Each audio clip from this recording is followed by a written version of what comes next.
क्या आपके हेयर की ग्रोथ रुक चुकी है या फिर आपका हेयर लॉस बहुत ज़्यादा हो रहा है, आपका हेयर फॉल बहुत ज़्यादा हो रहा है, तो ये वीडियो बिल्कुल आपके लिए है।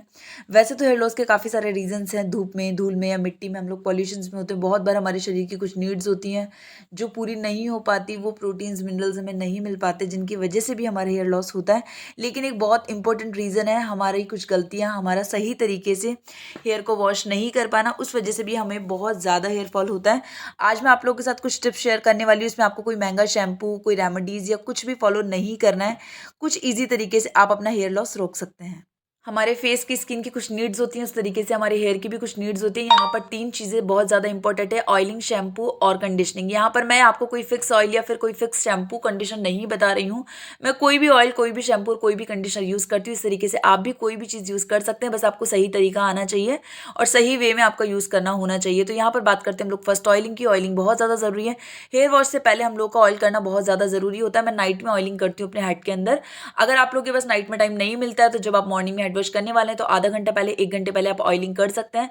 ऑयलिंग करते टाइम आपको कुछ चीज़ों का ध्यान रखना है कि सबसे पहले आपकी जो ऑयलिंग होती है वो स्कैल्प में होती है। मैं यहाँ पर 2 ऑयल का यूज़ कर रही हूँ। अभी एक सेल था, तो सेल के अंदर मैंने मदर स्पर्श का एक ऑयल लिया था, तो मैं उसको स्कैल्प में यूज़ करूँगी। थोड़ा सा कॉस्टली है इसलिए। और बात करें हम लेंथ की, तो लेंथ में यहाँ पर मैं कोकोनट ऑयल का यूज़ करने वाली हूँ, इसमें ऑलिव ऑयल मिलाकर। अगर जिन लोग अपने ऑयल में कन्फ्यूजन है, अगर आपको कोई ऑयल समझ में नहीं आ रहा, तो आप प्लेन कोकोनट ऑयल में ऑलिव ऑयल ऐड कर यूज़ कर सकते हैं।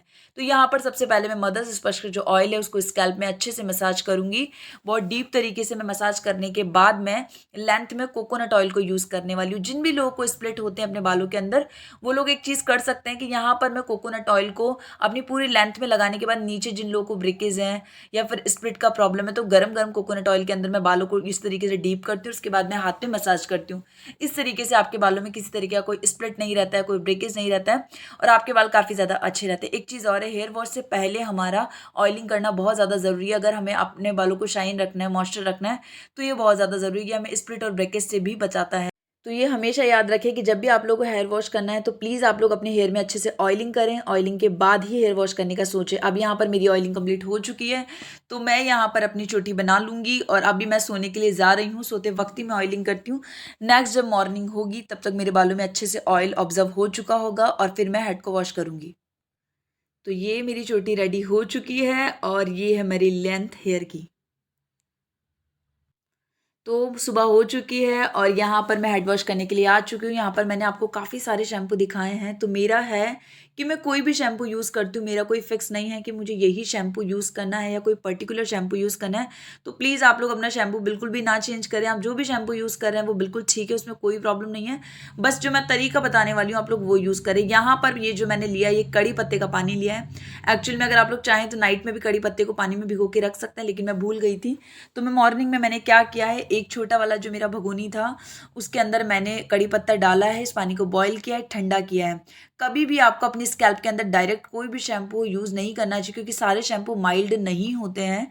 तो मैं कड़ी पत्ते के पानी के अंदर अपना जो भी शैम्पू जितना मेरे बालों में लगता है उतना पानी में बना लेती हूँ और इसी को मैं अपने स्कैल्प के अंदर यूज़ करती हूँ। आप लोगों को एक चीज़ ध्यान रखनी है कि कभी भी डायरेक्टली अपने हेड के ऊपर शैम्पू अप्लाई नहीं करना चाहिए। पहले अपने बालों को गीला करना चाहिए और जो आपका पानी है, कोशिश कीजिए वो नॉर्मल हो। मैं ठंडा पानी यूज़ करती हूँ, यानी कि मैं नॉर्मल पानी यूज़ करती हूँ। विंटर में मैं कभी भी गर्म पानी यूज़ नहीं करती हूँ। अब यहाँ पर जो मैंने कड़ी पत्ते का और शैम्पू का पानी बनाया था, मैं उसको यूज़ कर रही हूँ। यहाँ मैं आपको एक ज़रूरी बात बताना चाहूँगी कि आप लोगों का वीक में 2 से 3 बार हेड वॉश करना बहुत ज़्यादा ज़रूरी होता है। डेली हमको हेयर वॉश नहीं करना चाहिए। हेयर वॉश करना इसलिए बहुत ज़्यादा ज़रूरी है क्योंकि जिस तरीके से हमारे फेस पे रोम छिद्र होते हैं, ओपन पोर्स होते हैं, इसलिए हम लोग, जिसमें ऑयल जमा होता है, बहुत बार गंदगी जमा होता है, इस तरीके से हमारे स्कैल्प में भी छोटे-छोटे रोम छिद्र होते हैं, जिनके नीचे तेल बनने वाले सीबेन्स ग्लैंड्स होते हैं।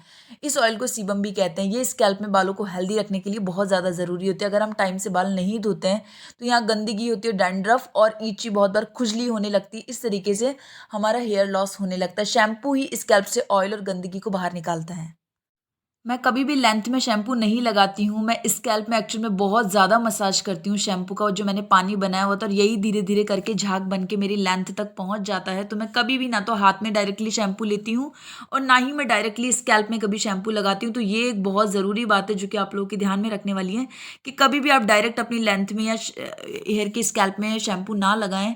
आप झाग बनाकर इस तरीके से पानी में और फिर आपको उसको अपनी स्कैल्प में यूज़ करें और वही धीरे धीरे झाग बनकर आपकी लेंथ तक पहुंच जाएगा, क्योंकि स्कैल्प के अकॉर्डिंग हमारे नीचे वाले जो हेयर होते हैं वो बहुत ज़्यादा ड्राई होते हैं। अगर हम इस तरीके से डायरेक्ट अपने लेंथ में शैम्पू लगाते हैं तो बहुत बार ये बहुत ज़्यादा फिजी भी हो जाते हैं, बहुत ज़्यादा ड्राई भी हो जाते हैं। यहाँ पर मैंने शैम्पू वाला आधा जग पानी बनाया था और वो मैंने अभी यूज़ किया है और मेरे बहुत अच्छे से 2 बार यूज़ में आया है और मेरे पूरा ऑयल, पूरी गंदगी निकल चुकी है। रोज़ हेयर वॉश बिल्कुल भी नहीं करना चाहिए, इससे आपके बाल बहुत ज़्यादा कमज़ोर होने लगते हैं, बहुत ज़्यादा गिरने लगते हैं और आपका जो हेयर के अंदर एसेंशियल ऑयल होता है वो भी धीरे-धीरे खत्म होने लगता है, उसका होना बहुत ज़्यादा ज़रूरी है। अब यहाँ पर मैं कंडीशनिंग अप्लाई करूँगी और कंडीशनर अप्लाई करने से पहले मेरे बालों में जितना भी पानी है, मैं कोशिश करती हूँ कि मैं उसको टाइट-टाइट दबाकर पूरा पानी बाहर निकाल दूँ। उसके बाद मैं कंडीशनर अप्लाई करूँ। एक चीज़ हमेशा ध्यान रखनी है, कुछ कंडीशनर ऐसे होते हैं जो स्कैल्प में अप्लाई कर सकते हैं, कुछ कंडीशनर ऐसे होते हैं जो कि सिर्फ लेंथ के लिए बने होते हैं। लेकिन मैं जब भी कोई कंडीशनर यूज़ करती हूँ, वो कोई सा भी कंडीशनर हो, मेरा यही रहता है कि मैं उसको सिर्फ लेंथ में अप्लाई करूँ। मैं कभी भी कंडीशनर को स्कैल्प में अप्लाई नहीं करती। अगर आप लोग स्कैल्प में कंडीशनर अप्लाई करते हैं, तो आपकी स्कैल्प भी कमज़ोर होती है और आपके हेयर लॉस भी बहुत ज़्यादा होता है। कंडीशनिंग करना बहुत ज़्यादा ज़रूरी है अगर आपको अपने बालों का टेक्सचर अच्छा रखना है तो। तो इस तरीके से आप कोई भी सस्ता या जो भी आपके बजट में आता है वो कंडीशनर ले सकते हैं, कोई फिक्स नहीं है कि आपको यही कंडीशनर लेना है। अब मैं इसको लेंथ में लगाती हूँ, 2 से 3 मिनट रखती हूँ, उसके बाद में हेयर को अच्छे से वॉश कर लेती हूँ और यहाँ पर मेरी पूरी कोशिश रहती है कि मेरे बालों से कंडीशनर और शैम्पू पूरी तरीके से निकल जाए और मेरे बालों में बिल्कुल भी शैम्पू या कंडीशनर ना रहे। तो यहाँ पर हो चुका है मेरा हेड वॉश। अब मैं क्या करूँगी, मैं यहाँ पर किसी ड्रायर का बिल्कुल भी यूज़ नहीं करने वाली हूँ। मैं बहुत नॉर्मल तरीके से, बहुत लाइट हाथों से, कॉटन के टॉवल से अपना जो हेड है उसको बहुत ईज़िली पोंछूँगी, इसको सुखाने की कोशिश करूँगी। जितना टॉवल से सूखता है ठीक है, वरना मैं नॉर्मली इसको ड्राई करने की कोशिश करूँगी। ड्रायर का यूज़ ज़्यादा नहीं करना चाहिए और ख़ास तौर पर स्कैल्प में तो बिल्कुल भी नहीं करना चाहिए। जिन लोगों को बहुत ज़्यादा अर्जेंसी है, अगर आप लोगों को ऑफ़िस जाना है, किसी काम से जाना है और उन लोगों को बहुत नीड है कि मेरा हेयर फटाफट से सूख जाए, ड्राई हो जाए, तो उस कंडीशन में आप लोग जो कोल्ड ब्लो ड्रायर आता है वो यूज़ कर सकते हैं यहाँ पर, उससे अपने बालों को सुखा सकते हैं। मैं नॉर्मली ही कोशिश करती हूँ कि मेरे बाल नॉर्मली ही सूखें। अब मैं 2 दिन तक अपने बालों में कोई शैम्पू, कोई ऑयलिंग नहीं करने वाली हूँ। 2 दिन के बाद मैं क्या करने वाली हूँ, अपने हेड में वापस से ऑयलिंग करूँगी और फिर इसी तरीके से अपने हेड को वॉश करूँगी। जिन भी लोगों का बहुत ज़्यादा हेयर फॉल हो रहा है, बहुत ज़्यादा लॉस हो रहा है हेयर का, वो लोग प्लीज़, मैं आप लोगों से रिक्वेस्ट करती हूँ, एटलीस्ट आप लोग 1 वीक, 2 वीक इसको कंटिन्यू करके देखिए। आपको खुद को लगेगा कि आपके बालों में कितना इंप्रूवमेंट आ रहा है, आपके बालों का जो हेयर फॉल इतना ज़्यादा हो रहा है, उसमें कितना ज़्यादा आप लोग को बेनिफिट्स फील हो रहे हैं। और उसके बाद आप लोग का जो भी एक्सपीरियंस रहता है, आप लोग बिल्कुल मुझे कमेंट करके, वरना मेरा इंस्टाग्राम आईडी है न्यूराशि123 के नाम से, आप लोग अपना एक्सपीरियंस मेरे साथ शेयर करें। और अगर आपको ये वीडियो पसंद आया तो प्लीज़ जाने से पहले मेरे वीडियो को एक लाइक करते जाना, ये मेरे लिए बहुत ज़्यादा ज़रूरी है।